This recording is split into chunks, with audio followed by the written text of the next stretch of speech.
Alright, hey guys, welcome back to another episode of Terraria. If you missed last time, we went down fairly deep to the rocky dirt, and fought off a few enemies, met our first worm, and did some good battle, I think. But now we need to, well, first thing we need to get some more wood so we can get this merchant.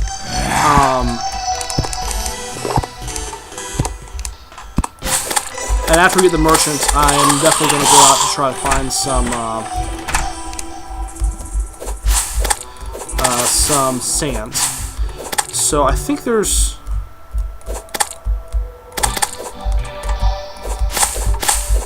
Yeah, I think there's some trees over this way. I'm going to need a few more blocks of wood so I can make a house for the merchant above. I don't know if I want to make it above or below my house. Like, I could make the merchant live in my basement.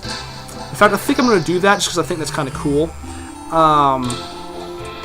So I'm going to collect some of these trees here. And I know that there's these eyeballs, but I don't know if... Okay, that does work. So you can face the opposite way of what you're actually digging, or chopping down, that is, and it'll still chop, which is good, especially for fending off these eyeballs. The nice thing is their behavior set is fairly straightforward. They attack you from one side, move around, attack you from the other, so all you have to do is just turn around, and they'll all do the same thing, more or less.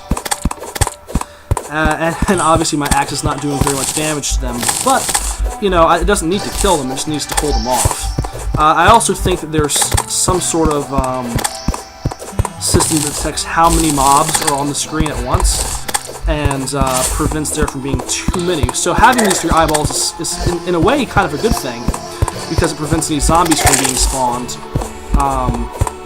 I believe. I don't think there's going to be a whole lot of them around here at once. So we just killed two, so I wouldn't be surprised if another eyeball and maybe a zombie showed up in a second here. Although it is almost daytime, actually. And I'm going to get that mushroom there. Once I get all of this wood here, I'm going to go back and build a room for the merchant to live in, and hopefully he'll show up fairly quickly. I would imagine he would. So, because I think the requirement is you have to have 50 silver, and I have about 74 at my base, plus...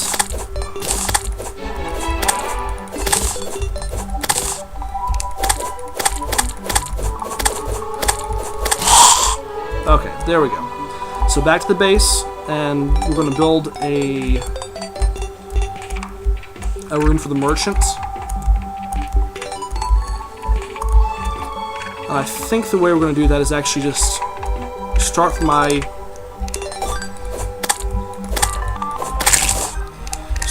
here. I'm going to need to pull the wood back out, I guess. Start from right here, and just add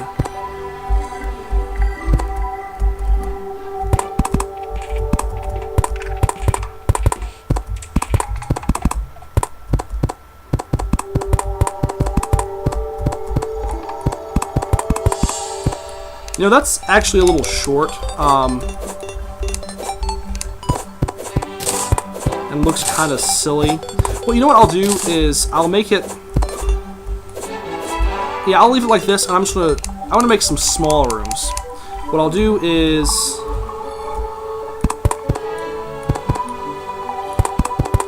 And I'm taking inspiration from the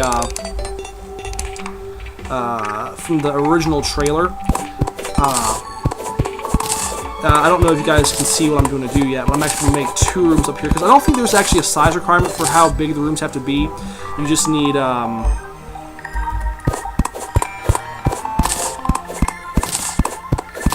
door and a table, chair, stuff like that.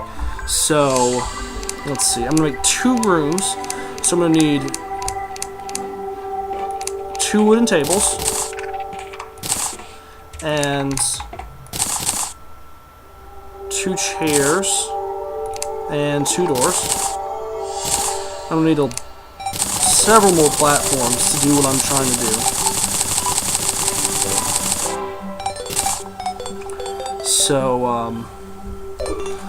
yeah, and probably when I'm off screen, I'm going to do some inventory management.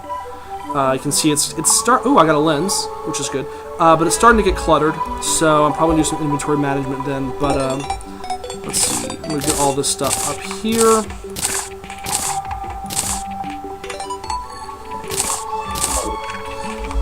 Yeah, that is one thing. I mean, it's a really nice feature of the game that there's so many there's so many items. But one of the downsides of that is that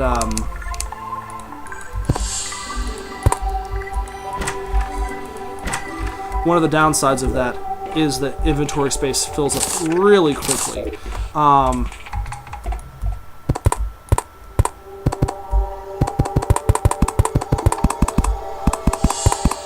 As you may have noticed, you know, putting these walls up, first of all, takes a lot of resources, and also is a little difficult. You know, you remember earlier I felt a little guilty for making so many of these walls, but really, you go through them quickly. So more walls need to be made, so I can actually make the room for the merchants.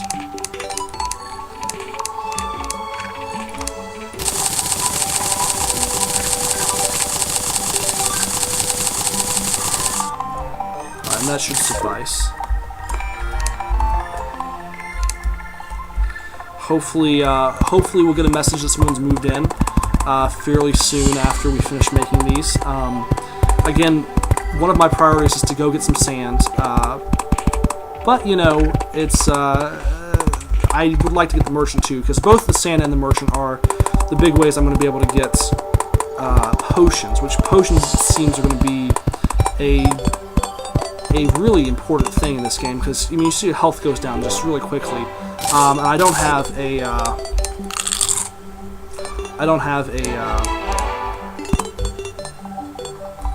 any sort of health regeneration items. And I know that I'm not sure that this is perfectly symmetrical. I'm trying as best as I can to make things symmetrical. I'm a fan of symmetry, but you know, it's difficult to measure out the exact number of blocks, especially when I'm... It looks kind of like that hole right there. It looks kind of like that's from the doorknob opening up into it, which I think is kind of funny. Okay, so for it to be a room, it needs a table, chair, those...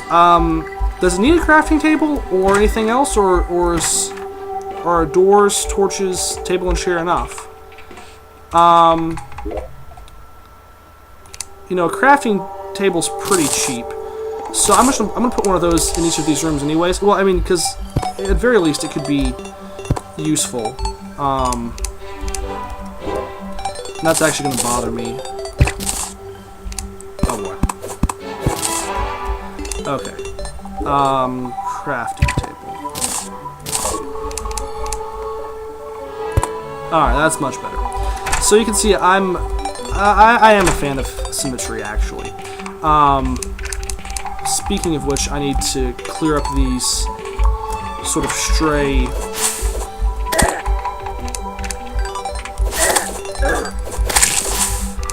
these stray blocks right here.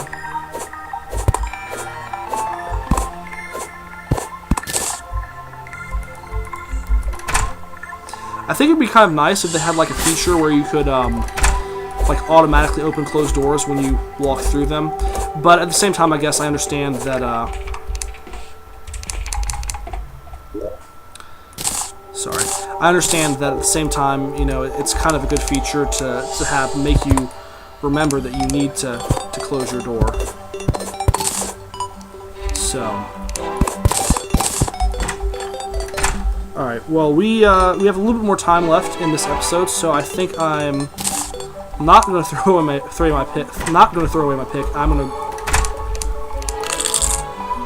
head out west and try and find some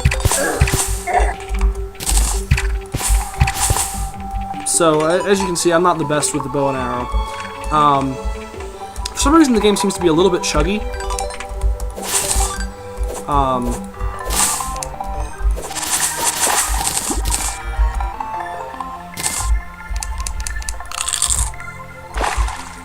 But, maybe that's from the recording,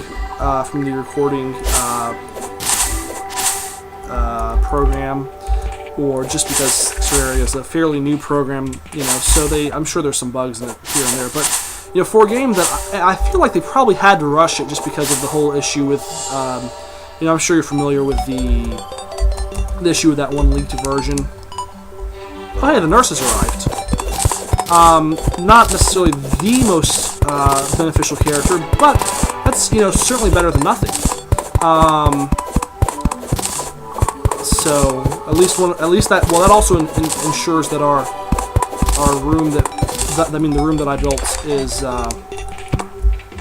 adequate. So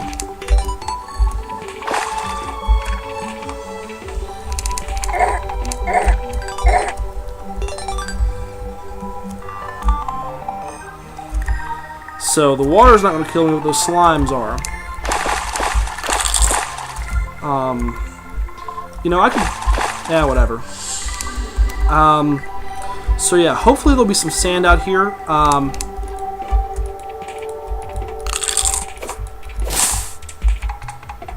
And also there's that one treasure chest that I left behind. I believe it's coming up right here.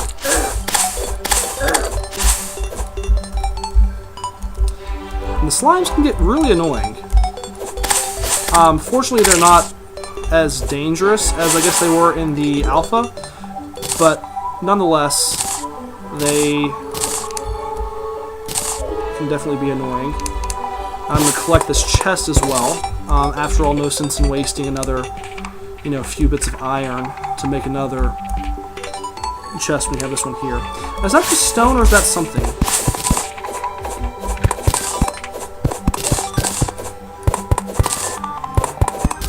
That's just stone. Yeah, I guess I'm having a hard time seeing exactly what everything is. Sometimes stone looks like silver or iron. There's, I guess, subtle shades of... Oh, there's corruption up here. So... Okay. Well... I'm definitely not equipped to handle this. I don't know if this chasm... Is this chasm going to stop the spread, or is it going to spread here? You know, just to be safe, I'm going to... Do I have those... I do not have those sunflowers I collected earlier. I'm going to put down some stone here, just because I don't want this spreading any further east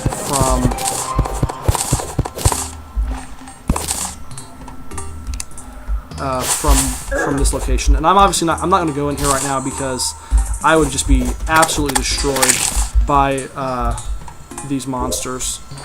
So stone, okay, stone. I do like the music in the corruption zones. It has a cool feel to it. So hopefully that stone there will be enough to stop any corruption that may spread. Again, I don't know how the spreading works when you have the issue of the chasm versus the funky corruption grass.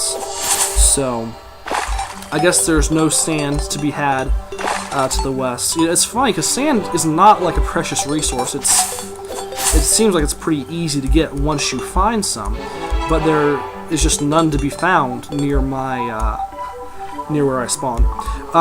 Actually, though, it's been almost 15 minutes, so I'm going to call it quits for this episode, and we're going to start back actually at the home base and head east next episode. So until next time, guys, thanks for watching.